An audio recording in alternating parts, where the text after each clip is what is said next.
ठीक है। No doubt one of the best sequels आप इसको बोल सकते हो आराम से। बहुत बढ़िया सीक्वल है, बहुत बढ़िया मूवी है। थला बड़ी आवाज है असली, सिनेमा के सफर में ये दोस्त है सच्ची। रिव्यू हो ऑनेस्ट, बात हो टाइट, मूवी का सच्चा हम मिलता राइट। थला बड़ी आवाज है असली। Hey guys, welcome back to Talabari. This is Kamian with me, Amar. Today we're giving you the review of Dhurandhar: The Revenge. So tell us about the plot. Plot मेरे को बताने का जरूरत है नहीं, सबको पता है कि हमजा जो है वो रहमान डकैत का कत्ल कर दिया था पिछले पार्ट में। अब आगे वो कैसे उस जगह पे राज करेगा, कैसे वो बड़े साहब तक पहुंचेगा, कैसे वो मेजर इकबाल तक पहुंचेगा, उसके बारे में कहानी है। पिक्चर 4 घंटे का है, मतलब 10-5 मिनट काट लो उसमें से। पर अभी अपन आ जाते हैं सीधा सीधा अच्छाई और बुराई पे। ठीक है, बुराई है पिक्चर में, ऐसा नहीं कि बुराई नहीं है बट थोड़ा सा है। पहले अपन आ जाते हैं भाई, मेन चीज जो इसका है वो है अच्छाई। इस मूवी का जो भी परफॉर्मेंस, जो भी एक्टर जो परफॉर्मेंस दिए हुए हैं, रणवीर सिंह बोल लो आप, संजय दत्त है, अर्जुन रामपाल है, भाई इन लोग ऐसा एक्टिंग ना इनके अंदर से ऐसे निचोड़ के निकाला है आदित्य धर। यहाँ पे हर एक बंदे का एक्टिंग जो कि मतलब जबरदस्त बोल सकते हो आप। Yes, not even the secondary characters or the people that they barely have any role, even they act really well. Another good thing here was the music. It was way better than the first movie, so that is a lot to say in here. They did a remix of this Juma Juma. जुम्मा जुम्मा नहीं, तम्मा तम्मा। Oh, that song. पुराना संजय दत्त का गाना. It was really nice. Like they didn't fuck it up. जितने भी पुराने 90s के गाने हैं उसको जिस तरह से यहाँ पर रिमिक्स किया गया है, और पूरा मूवी भाई म्यूजिक जो है ना वो पीक में ले जाता है इस पिक्चर को। फर्स्ट पार्ट का म्यूजिक अच्छा था नो डाउट, बट यहाँ पर वो लोग एक अलग लेवल पे चले गए हैं when it comes to BGM और जो भी म्यूजिक चल रहा है, जो भी सॉन्ग्स है उस पे। बट हाँ, यहाँ पे कोई ऐसा सॉन्ग नहीं जैसे पहले पार्ट में जो था आइटम सॉन्ग चल रहा है, नहीं, या लड़का लड़की वाला जैसे रणवीर सिंह और वो बालिका का जो भी गाना, नहीं इधर ऐसा कुछ नहीं है। यहाँ पे सिर्फ स्टोरी चलता है, जो कुछ भी हो रहा है बैकग्राउंड में हो रहा है। Yes, which is nice that finally, slowly, Bollywood is realizing that there's no need for this item song in every single movie. Bollywood ने आदित्य धर को रियलाइज हुआ है, बॉलीवुड अभी वहीं फंसा हुआ है। Slowly. Another good thing in here were the camera angles that they use and the lighting that they use. Here, I noticed one thing, that when they were showing the film and they were doing this kind of static like shots, they were not keeping it completely static, and it is reasonable because in the end we don't have that span of attention nowadays. And if you notice, guys, throughout the movie we see this red lighting, so I loved it how they took care of those details. Ranveer Singh अगर आ रहा है तो पीछे आपको एक red light नजर आएगा, बहुत सारे सीन में आपको फील होगा कि एक रेड लाइट वो दिखाया जा रहा है, मतलब वही बदला जो रिवेंज का जो चल रहा है। तो जिस तरह से होगा पीक डिटेलिंग भाई आदित्य धर बोलते हैं ना, तो वहां पर डिटेलिंग है। एक सीन है जहां पे हम लोग को ये बोलिए तम्मा तम्मा वाला जो सॉन्ग है, जो संजय दत्त वाला पोर्शन है, संजय दत्त का बहुत ही इंपॉर्टेंट पोर्शन आता है, वहां पे वो सॉन्ग चलता है जो कि संजय दत्त का ही है 90s का। तो yes, it is a peak detailing by Aditya Dhar sir only. तो ये एक हो गया बढ़िया चीज। तीसरा चीज जो है इसमें hand to hand combat scene जो है भाई जबरदस्त, खास करके जो पहला सीन है ना, मतलब पहला फाइट सीन में बोल सकता हूं। पिक्चर में 3 से 4 फाइट सीन है, प्रॉपर बड़े फाइट सीन अगर मैं बोलूं तो फर्स्ट हाफ में 2 हैं, सेकंड हाफ में भी 2 ही हैं।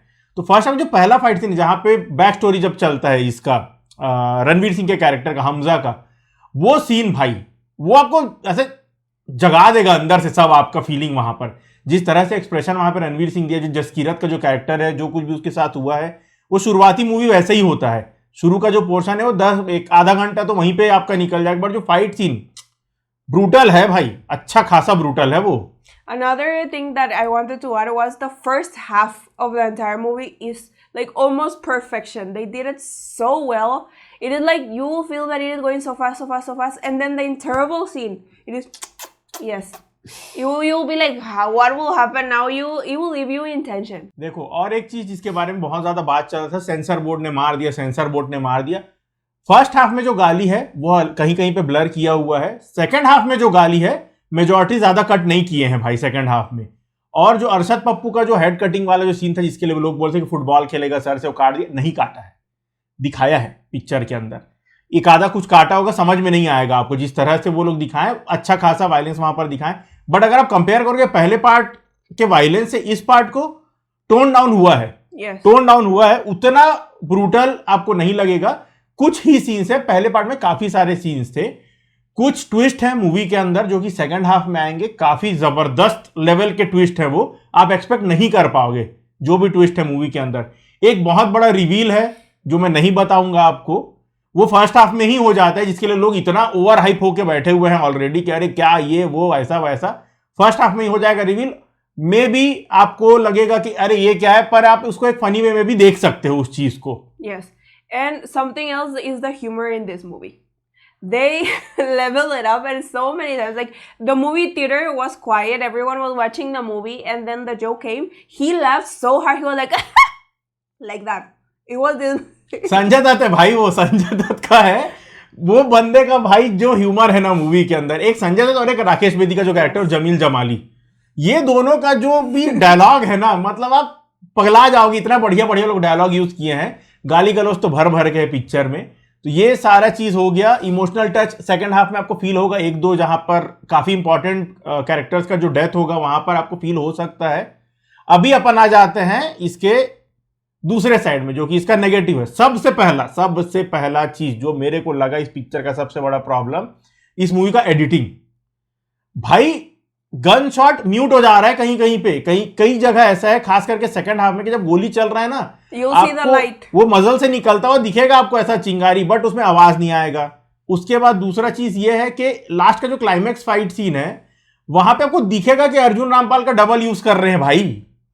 Yes, and another thing that, like in my case, it distracted me completely from the movie is that there's a lot of like bodies on the floor and everything, and then they take different shots for the perspective. You can see clearly that they're fake bodies.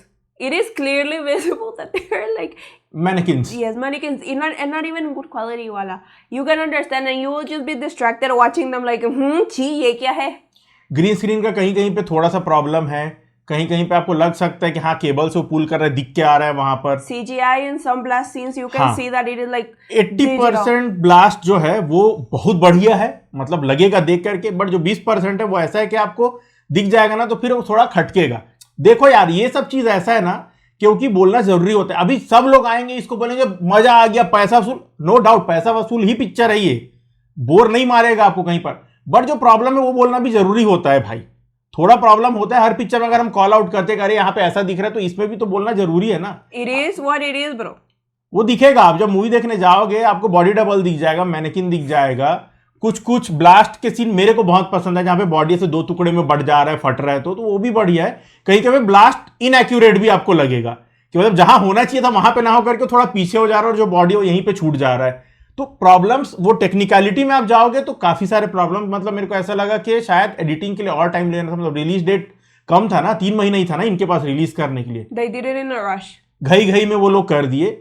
उसके बाद second half जो है movie का बहुत ही ज्यादा fast paced है, मतलब अलग ही लेवल में फास्ट हो जाता है भाई वो। और आपको कहीं पे फील हो सकता है कि इसको मतलब इन लोग अब रैप अप करने के चक्कर में है, इतना कुछ बन गया, इतना लंबा बिल्डअप हो गया। क्योंकि जब पहला पार्ट जो था रहमान डकैत का कैरेक्टर, पूरे पिक्चर में रहमान डकैत के पीछे हो गया। फिर ये था कि 4 मेन विलन हैं इसके, रहमान डकैत के बाद मेजर इकबाल, फिर वो भुट्टोवी करके बंदा था, फिर वो जरदारी करके, इन लोगों को सबको मारना था। बट जिस हिसाब से इस मूवी में सब कुछ होते जाएगा ना, आपको लगेगा कि अरे इतना बड़ा ISI के एजेंट है मेजर इकबाल, उसको थोड़ा सा भी हिंट नहीं लगा कि ये हमजा ही है जो सब जगह पे आग लगा रहा है। तो वो चीज आपको लग सकता है अगर आप थोड़ा सा थॉट दोगे तो। What he's saying is that in the movie they mentioned that he killed hundreds of people. How he's able to kill hundreds of people when like the people that are next to him, they're like the top in military and police and this and that, and they're not able to understand that he's the one calling them before something happens. मतलब कैसे it is him and another guy, and alone he's killing everyone, and no one is able, there's no cameras, there is nothing. Like it is not Halwa killing people, especially in a big post. Like you said, in the first movie you have one guy and throughout the movie he's just planning and plotting, and in this movie he take entire city. How it is possible? वो थोड़ा आपको लग सकता है over the top चले गया picture and में आते आते। और उसके बाद एक और है जो फर्स्ट पार्ट में जो गाना था, वो एक वियर्ड सा जो गाना था, अरेबिक गाना, जिसपे भी रील ट्रेंड कर गया था अक्षय खन्ना का, उसको रिक्रिएट करने का कोशिश किए हैं। यहाँ पे फिर से एक अरेबिक गाना डाले हैं, बहुत ही फेमस अरेबिक गाना है, वहां पे रणवीर सिंह चल करके आता है। बट वो इम्पैक्ट जो अक्षय खन्ना छोड़ के गया था वो इसमें रिक्रिएट नहीं होगा। मे बी उस पर लोग रील बनाएंगे, बट फिर भी भाई अक्षय खन्ना का जो ऑरा था ना वो एक अलग लेवल पे था। हाँ, बट उस जगह पे जो कोरियोग्राफी है वो भाई एक अलग लेवल पे, जिस तरह से वो लोग गन यूज कर रहे हैं ना उस कोरियोग्राफी के बीच में, कि वो टूट के ऐसा मार रहे खड़ा गन नीचे, वो आपको बहुत बढ़िया लगेगा देखने के लिए। और इसमें प्रॉब्लम जो है, अभी देखो एक सबसे बड़ा मुद्दा जो हुआ था पहले पार्ट में, लोग बोले थे कि पिक्चर प्रोपेगेंडा है, कुछ लोग बोले थे पिक्चर प्रोपेगेंडा है, और वहां पे almost like right left centrist सारे लोग मिल करके बुंड फाड़ दिए थे उनका, कि क्या पागल हो गया क्या, कहां है प्रोपेगेंडा, एक दो लाइन ही तो है। यहां पर बहुत कुछ है जो मेरे को ऐसे लगता है कि इसको लोग बोल सकते हैं, मतलब ऐसे दिखेगा भाई आपके शक्ल पे दिख करके वो डाल रहे कि नहीं ये वाला गवर्नमेंट है, ये वाला गवर्नमेंट है, ये वाला गवर्नमेंट है, मतलब आपको 3-4 जगह आपको वो दिखाएंगे उन लोग कि वो गवर्नमेंट ही है तभी हो रहा है, नहीं तो नहीं होता। वो प्रॉब्लम आपको फील हो सकता है। मेरा पॉइंट ऑफ व्यू है भाई, मैं अभी से बता रहा हूं, मेरे को ऐसा फील हुआ कि वो इन योर फेस जा रहा है कहीं कहीं पे, कि मतलब देखो यही है जो इंडिया को बचाएंगे, बाकी कोई नहीं, बस यही है। तो वो चीज मेरे को फील हुआ, जो कि मेरे को ऐसा लगता है कि नहीं भी डालते तो चलता, उससे कुछ ऐसा पिक्चर में बड़ा इंपैक्ट नहीं पड़ा। आप छोटा सा भी क्लिप दिखा देते कि हाँ डिमोनेटाइजेशन, सबको पता है यार डिमोनेटाइजेशन कौन किया है, कौन सा गवर्नमेंट किया है, सबको मालूम है, आप बोलो डिमोनेटाइजेशन हुआ, ये हुआ, ठीक है। बट यहां पे बहुत ही ज्यादा कैरेक्टर के ऊपर भी बोला गया है, मतलब मोदी जी के बारे में बहुत कुछ बात हुआ है भाई मूवी के अंदर। पाकिस्तान के अंदर तो मतलब उनकी फटी पड़ी है कि मोदी जी है वहां पे, तुम लोग दहशत में ही जी रहे हैं। तो वो एक चीज मेरे को महसूस हुआ, बाकी नहीं भाई, बाकी और कोई इशू नहीं है। एक दो जो वो है मेजर इकबाल के बाप का कैरेक्टर, वही मेरे को बढ़िया लगा, वो गाली बकते रहता है, बस वो गाली बक रहा है पूरे पिक्चर में, उसका वही काम है, बस वो गाली बकने के लिए उसको रखा हुआ है। तो मजा आएगा आपको देख करके। ओवरऑल अगर मैं बोलूं फर्स्ट पार्ट और सेकंड पार्ट बेटर कौन सा है, मेरे लिए फर्स्ट पार्ट बेटर है। First part is like 5 star, remember हम लोग 5 स्टार दिए थे इसको मैं दूंगा 4 star. Yes. Another issue that is in here that you don't connect as much as in the first part. In the first part, I always say the sentence, you will clench your ass while you're watching the movie in the tension that how he will be able to do this. In this one, it is not like that. Like maybe few parts, but not in the entire movie. And some people might say the ending, it is not like as like satisfying as you would wish. नहीं, ending तो satisfying है। The way they rushed everything from the climax till the ending, that it is not as satisfying. In my opinion, it is my personal opinion, they should have made 3 movies. If they wanted to show itna sara cheez, instead of keeping 4 hours, keep 3 or 2.5 and 2.5. अरे third 50 जून को निकाल देते, हो जाता ना clash जो चाहिए था लोगों को। It would have been easier like that and much better because you would have given the justice that the character of Hamza deserved. No doubt one of the best sequels आप इसको बोल सकते हो, आराम से बहुत बढ़िया सीक्वल है, बहुत बढ़िया मूवी है। बट प्रॉब्लम्स इस मूवी के अंदर हैं जो पहले पार्ट में नहीं थे। पहले पार्ट में नहीं था भाई, कोई दिक्कत ही नहीं था, सब बढ़िया था। We wanted a second part that it is 5 out of 5 like the first part. हाँ। But still you will enjoy it. You will like it city मारोगे भाई, सिटी मारोगे, चिल्लाओगे, पागल हो जाओगे। बट प्रॉब्लम है, तो अपना काम है भाई दोनों साइड बताना, अच्छा भी और बुरा भी। मे बी कुछ लोग ऑफेंड हो जाएंगे एज यूजुअल, तो आप लोग के लिए कमेंट सेक्शन खुला है, आप गाली बिल्कुल दे सकते हो। But give more than 3 गालीज। हाँ, थोड़ा ज्यादा गाली दो तो ज्यादा एंगेजमेंट मिलता है। तो धन्यवाद, thank you, next time, bye. Trailer हो या टीजर, रिएक्शन हो क्लियर, ऑडियंस कनेक्ट, फील हो रियल, साउथ या बॉलीवुड हर एक स्क्रीन, ठल्ला बड़ी बोले क्या है असली सीन, ठल्ला बड़ी आवाज है असली।